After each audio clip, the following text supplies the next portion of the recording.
Are you over 50 and unknowingly holding yourself back from a happier retirement? Imagine if just stopping 8 specific habits could transform your golden years. While most people think adding new activities is the key to a fulfilling retirement, in fact, the happiest retirees I've worked with have actually let go of certain routines that no longer serve them.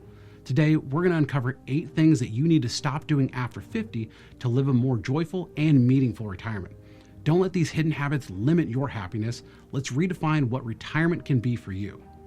Now, over the years, I've helped countless individuals prepare for this transition, and I've noticed a pattern. The retirees who seem to thrive aren't the ones adding more to their plates, it's the ones that are letting go of habits, mindsets, and routines that no longer serve them. Today, I want to share 8 things that successful retirees stop doing after 50 as they prepare for a successful retirement. If you're at the crossroads right now and you're wondering how to make the next chapter of your life the most meaningful, then these lessons might be exactly what you need to hear. If we haven't met yet, I'm Jonathan Rankin, the owner of Theorem Wealth Management, a retirement planning firm, and we've been helping people across the country plan and execute their retirement goals for going on 20 years now. Now let's dive into the 8 things that happy retirees stop doing so they can set themselves up for a much more enjoyable retirement. Oh, and a quick heads up, I might catch some negative comments for number 6 and number 7 that I share, but you know what? Sometimes you have to have the difficult conversations to achieve what you really want. Now, the first thing that people stop doing is they stop taking time for granted. They realize that time has become this precious commodity as we get older, and it's easy to think that we'll always have someday to travel, reconnect with loved ones, or pursue our passion. But here's the thing, time is finite, and our health often declines faster than we expect.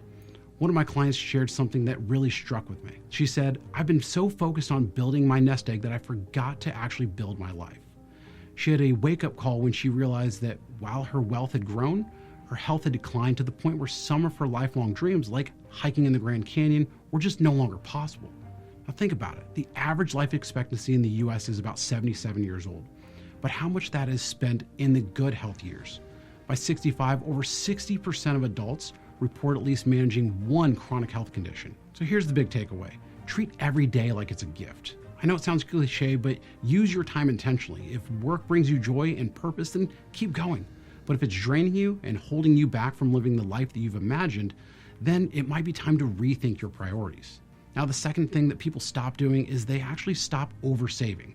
I know you might be thinking, Jonathan, you're a financial advisor. Why are you telling me to save less? But the reality is that after 50, many people struggle with what I call saver's fear.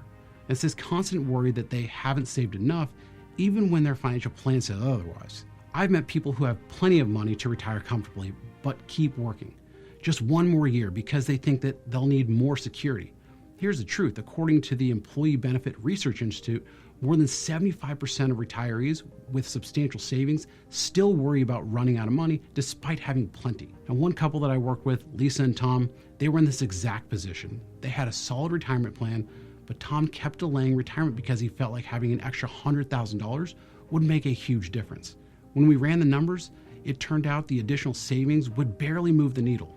Instead, Tom realized he could retire and just start enjoying the life that he'd worked so hard to build. Now, if you're caught in this cycle, take a hard look at your financial plan and ask yourself, is the extra work truly worth the time that you're giving up? Remember, you've spent decades saving. Now it's the time to enjoy the fruits of your labor. And the third thing that people stop doing over 50 is they stop compromising on their health. This is the big one. After 50, your health has to be a priority. In fact, a recent CDC study shows that only 23% of adults over 50 get the recommended amount of weekly exercise. And stress-related illnesses like hypertension and insomnia are common among those that are still working late into life. Now, I recently spoke with a client, Jim, who told me that he was considering retiring because his job had just become too stressful. When I asked his wife, Sarah, what she thought, she didn't hold back. She said that his job was hurting him. He's not sleeping well, he doesn't exercise anymore, and I can see the toll it's taking on him. And Jim knew she was right. He'd been sacrificing his health for years, thinking that he'd have time to focus on it later on. But the truth is, the longer that we wait, the harder it gets. And if this resonates with you, consider this. What's the point of saving for retirement if you're too unhealthy to actually enjoy it? Start prioritizing sleep, exercise, and nutrition now. Your future self, I promise you, will thank you. And the fourth thing that people do is they start shifting their focus to what truly matters. Because as they say, worry is a thief of peace. And it's something that I see so many retirees struggle with. Whether it's in the stock market, inflation, or global events, it's easy to let anxiety take over. One client told me he used to obsessively check the news and his investment accounts, which left him feeling stressed and overwhelmed. And we worked together for a long period of time to focus on what he can control: his spending habits, his savings, his portfolio allocation, and his tax strategy. The difference in his outlook was night and day. You see, worrying doesn't change the future, but it does rob you of peace in your present. Limit your exposure to negative news and focus on things that you can actually influence. The fifth thing that people do is they stop spending money on things that don't matter. One of the most common regrets retirees have is spending too much on things that don't align with their values. In fact, a study from Cornell University found that experiences, not possessions, bring lasting happiness. If you've ever looked back at your spending and thought, why'd I buy that? You're not alone. One couple I work with decided to downsize their home and use the extra money to travel the world. They told me it was the best decision that they've ever made because it allowed them to truly focus on what mattered to them, exploring new places and making memories together.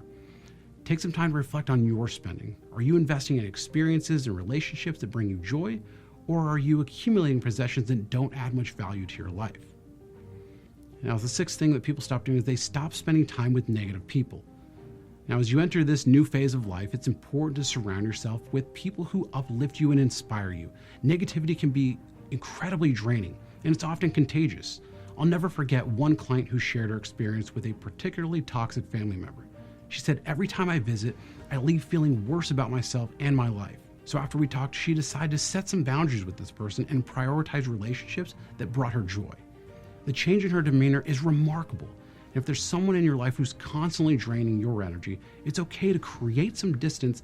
Your time is valuable. Spend it with people who add positivity and purpose to your days. Now, the seventh thing that people do, and this is the big one, is they stop over-supporting their adult children. Now, this is a tough one, but it's crucial. While it's natural to want to help your kids, over-supporting them can actually jeopardize your financial security and prevent them from becoming self-sufficient. One retiree I know struggled with this for years. She was constantly bailing out her son, even though it meant dipping into retirement savings. Eventually, she realized she was just enabling his behavior and putting her own future at risk.